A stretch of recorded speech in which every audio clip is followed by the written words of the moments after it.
ವಿರೋಧ ಸರ್ಕಾರ ಇದ್ದದಕ್ಕೆ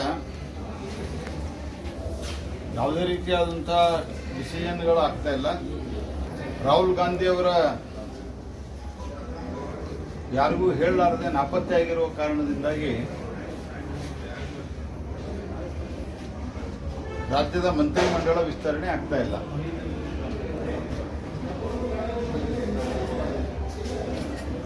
ಬಹಳಷ್ಟು ಕಡೆ ತೀವ್ರವಾದಂತಹ ಬರ, ಕುಡಿಯುವ ನೀರಿನ ಸಮಸ್ಯೆ ಇದೆ.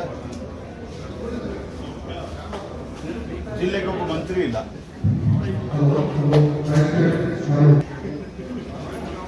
ಪ್ರಮುಖ ಇಲ್ಲಿ ಮಂತ್ರಿಗಳೇ ಇಲ್ಲ. ಇದರ ಪರಿಣಾಮವಾಗಿ ಜನರ ಭವನಗಳನ್ನು ಕೇಳೋರಿಲ್ಲ. ಮೇವೆಷ್ಟಿದೆ ಗೊತ್ತಿಲ್ಲ, ಕುಡಿ ನೀರಿನ ಸಮಸ್ಯೆ ಎಲ್ಲಿದೆ ಅದು ಗೊತ್ತಿಲ್ಲ.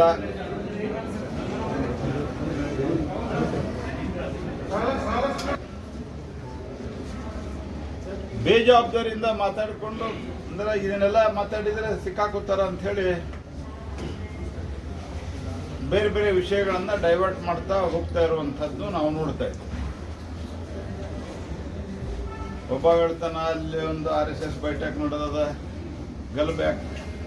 ಈ ದೇಶದಲ್ಲಿ ನೀವಿದ್ದಾಗ ಏನು ಟೆರರಿಸಮ್ ಆಯ್ತು, ನಕ್ಸಲಿಸಮ್ ಅನ್ನ ಸ್ವೀಕಾರ ಮಾಡಿದ್ರಿ ಅವರು. ಕಾಂಗ್ರೆಸ್ ಪಾರ್ಟಿ ಚಿದಂಬರಂ ಅವ್ರ ಸ್ಟೇಟ್ಮೆಂಟ್ ಅದು. ಚಿದಂಬರಂ ಅವ್ರ ಸ್ಟೇಟ್ಮೆಂಟ್ ಏನ ಆ ಟೈಮ್ದಲ್ಲಿ as a home minister of the country what was the statement? ಅವ್ರ ಸ್ಟೇಟ್ಮೆಂಟು ದಾಂತೆವಾಡದಲ್ಲಿ 270 ಜನ ಏನೋ ಕೊಂದು ಹಾಕಿದ್ರು ನಕ್ಸಲೈಟ್ಸ್. ತೀವ್ರ ಗೊಂದಲದಿದ್ದಂಥ ಚಿದಂಬರಂ ಅವರು ಸ್ಟೇಟ್ಮೆಂಟ್ ಕೊಟ್ಟಿದ್ರು. ನಾವೆಲ್ಲೇನು ಪಾರ್ಲಿಮೆಂಟ್ ಅವರು ಆ ಪಾರ್ಲಿಮೆಂಟ್ನಲ್ಲಿ ಅಪೋಸಿಷನ್ ಪಾರ್ಟಿ MP ಆಗಿದ್ದೆ. ನೀವು ಆ ಸ್ಟೇಟ್ಮೆಂಟ್ ಇವತ್ತಿಗೂ ನೆಟ್ಟದಲ್ಲಿ ತೆಗೆದು ನೋಡ್ಬೋದು.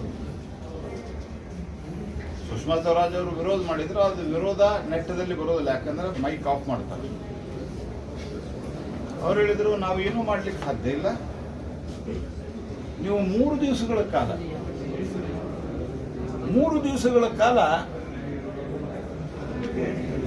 ನೀವು ಶಸ್ತ್ರಗಳನ್ನು ಕೆಳಗಿಟ್ರಿ, ನಾವು ಮಾತುಕತೆ ಮಾಡೋಣ ಅಂತ. ಇವತ್ತು ಮೋದಿ ಸರ್ಕಾರದ ಅವಧಿಯಲ್ಲಿ ಈ ದೇಶ ನಕ್ಸಲ್ ಮುಕ್ತ ಆಗಿದೆ. It is Naxal free today. ಇಲ್ಲಿ ಅದರಗೂ ದಕ್ಷಿಣ ಭಾರತದ ಕರ್ನಾಟಕದ ಉತ್ತರ ಭಾಗದಲ್ಲಿ ಇದ್ದವ್ರಿಗೆ ಅರ್ಥ ಆಗಲ್ಲ. ಯಾಕಂದ್ರೆ ಪಶುಪತಿಯಿಂದ ತಿರುಪತಿವರೆಗೆ, ಪಶುಪತಿ ಇಲ್ಲದ ನೇಪಾಳದಾಗ, ತಿರುಪತಿ ಇಲ್ಲದ ಇನ್ನು ದಕ್ಷಿಣದಾಗ, ಅಲ್ಲಿಂದ ಇಲ್ಲಿ ರೆಡ್ ಕಾರ್ಡರ್ ಅಂತ ಅನೌನ್ಸ್ಮೆಂಟ್ ಮಾಡಿದ್ರು. It was called red cadre. ಆ ರೆಡ್ ಕಾರ್ಡರ್ ಎಲ್ಲ ಸಂಪೂರ್ಣವಾಗಿದ್ದಂಥದ್ದನ್ನು ಇವತ್ತು ನಾವು ಸಂಪೂರ್ಣವಾಗಿ ನಕ್ಸಲ್ ಮುಕ್ತ ಮಾಡಿದ್ದೇವೆ. ನನಗೆ ಇಚ್ಛೆ ಇಲ್ಲ, ಅವ್ರನ್ನ ಹೇಳಲಿಕ್ಕೆ ಬಯಸ್ತೀನಿ, ನಿಮ್ಮ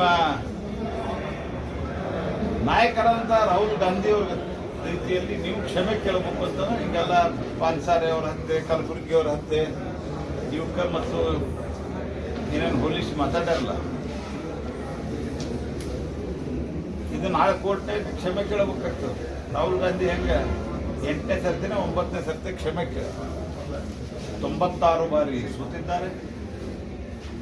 ನಮ್ಮ ಚಂದ್ರಯಾನ ಸೌತ್ ಪೋಲ್ದಲ್ಲಿ ಲ್ಯಾಂಡ್ ಆಗಲಿಕ್ಕೆ 2ನೇ ಸರ್ತಿ ಅಟೆಂಪ್ಟಿಗೆ ಯಶಸ್ವಿ ಆಗಿಬಿಡ್ತು. ಇವರು launch and launch every time launching ಮತ್ತು ಫೇಲ್ ಎರಡೂ ಇವ್ರದ್ದು ರೆಡ್ ಮಾರ್ಕ್ ಆಗಿದೆ.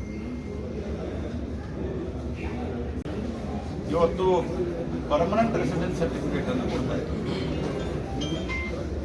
ಕೇಳುವ ಒಂದೇ ಒಂದು ಪ್ರಶ್ನೆ, ಪರ್ಮನೆಂಟ್ ರೆಸಿಡೆನ್ಸ್ ಸರ್ಟಿಫಿಕೇಟ್ ಇಲ್ಲಿ ತನಕ ಯಾಕೆ ಕೊಟ್ಟಿಲ್ಲ? ಅದರರ್ಥ ಕೊಡಕ್ಕೆ ಬರೋದಿಲ್ಲ. ರೆಸಿಡೆನ್ಸ್ ಸರ್ಟಿಫಿಕೇಟ್ ಇದೆ, ಡೊಮಿಸೈಲ್ ಸರ್ಟಿಫಿಕೇಟ್ ಇದೆ. ರೆಸಿಡೆಂಟ್ ಅಂಡ್ ಡೊಮಿಸೈಲ್ ಸರ್ಟಿಫಿಕೇಟ್ ಏನಿದೆ ಅಲ್ಲ, that will be given for the Normally it is given for the educational purpose.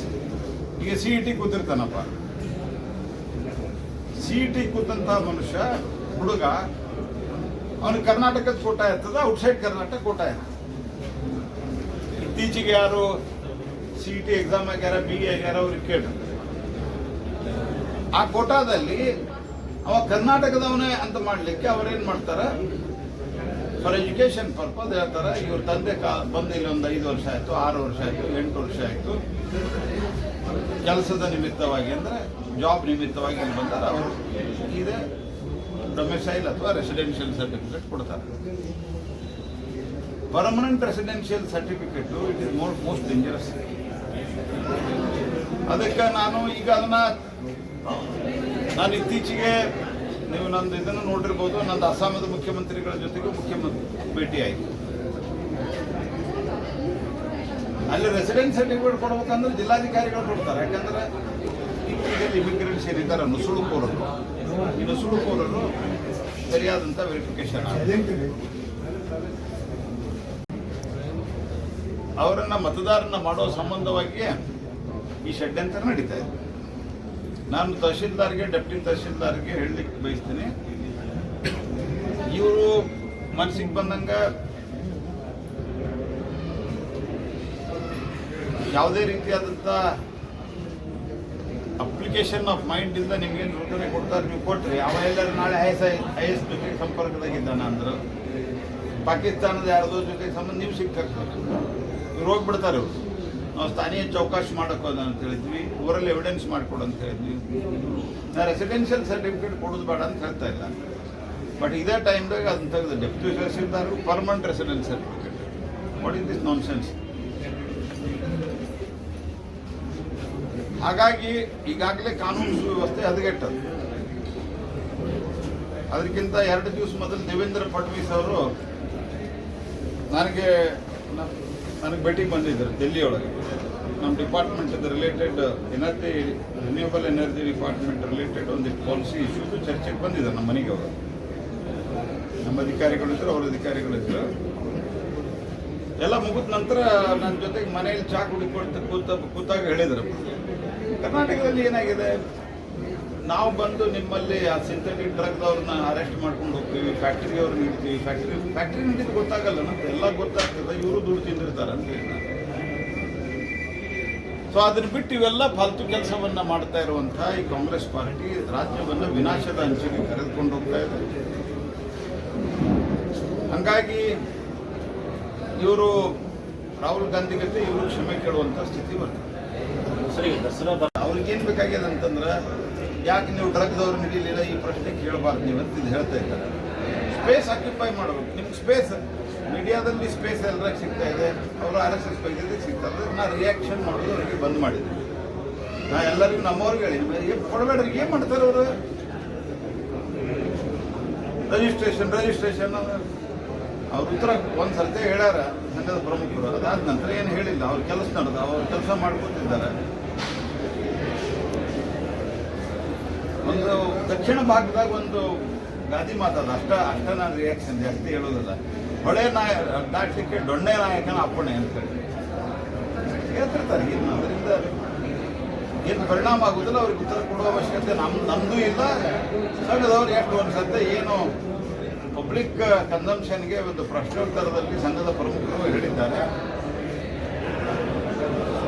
Mohan Bhagwat ಜಿಯವರು that is more than enough. ಅವ್ರಿಗೆ ಅದಕ್ಕೆ ಉತ್ತರನೇ ಕೊಡಬಾರ್ದು ನನ್ನ ಪ್ರಕಾರ. ಯಾರು nobody needs to respond to him.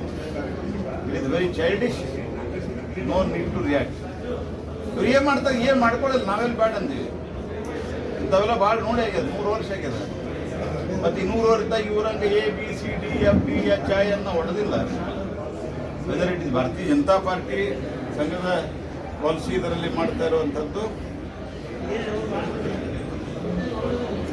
ಅಥವಾ ಸಂಘದ ಐಡಿಯಾಲಜಿಗೆ ಇದ್ದಂಥ ಅನೇಕ ಸಂಘಟನೆಗಳಿರ್ಬೋದು, ಸಂಘ ಇರ್ಬೋದು, ಕಳೆದ ಅನೇಕ ವರ್ಷಗಳಿದೆ. I am not replying to him, I am only telling we don't want to reply him. ಕೊಟ್ಟಿಲ್ಲಪ್ಪ, ಏನು ಮಾಡ್ತಾರೆ ಮಾಡಿಕೊಡಿ. ಸರಿಯಾದ ರೀತಿಯಲ್ಲಿ ಸ್ಟಾಫ್ ಪ್ಯಾಟರ್ನ್ ಒದಗಿಸ್ಬೇಕು ಮತ್ತು ಅವರಿಗೆ ಸರಿಯಾದ ಫೆಸಿಲಿಟಿ ಒದಗಿಸಿ ಮಾಡಲಿಕ್ಕೆ ಕೊಡಬೇಕು. ಮತ್ತು ನಾನು ಚುನಾವಣಾ ಆಯೋಗಕ್ಕೂ ವಿನಂತಿ ಮಾಡಿದ್ದೇನೆ.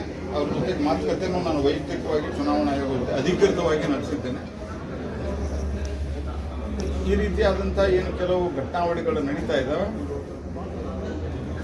ಅದರ ಬಗ್ಗೆ ಕರ್ನಾಟಕ ರಾಜ್ಯ ಚುನಾವಣಾ ಆಯೋಗ ಸೂಕ್ತವಾದಂಥ ಮಾರ್ಗದರ್ಶನವನ್ನು ಮಾಡಬೇಕು ಅಂತ. ಅದಾದ ನಂತರ ಸ್ವಲ್ಪ ಮಟ್ಟಿಗೆ ಸುಧಾರಣೆ ಆಗಿದೆ. ನೀವು ಹೇಳಿದ್ದು ಸರಿ ಇದೆ, ಇನ್ನೂ ಮನೆ ಮನೆಗೆ ಫಾರ್ಮ್ ಮುಟ್ಟಿಲ್ಲ. ಜನರು ಜಾಗೃತ ಆಗಬೇಕು. ಅವ್ರ ಮನೆಗೆ ಫಾರ್ಮ್ ಬಂದಿದೆ ಇಲ್ಲೋ ಇಮಿಡಿಯೇಟ್ ಅದಕ್ಕೆ ಹೆಲ್ಪ್ಲೈನ್ ಇದೆ, ಅದಕ್ಕೆಲ್ಲ ಫೋನ್ ಮಾಡಬೇಕು, ಫಾರ್ಮ್ ತರಿಸ್ಬೇಕು. Ultimately voting is the right of the people, but right will not come to your. We are trying to ಅದೇ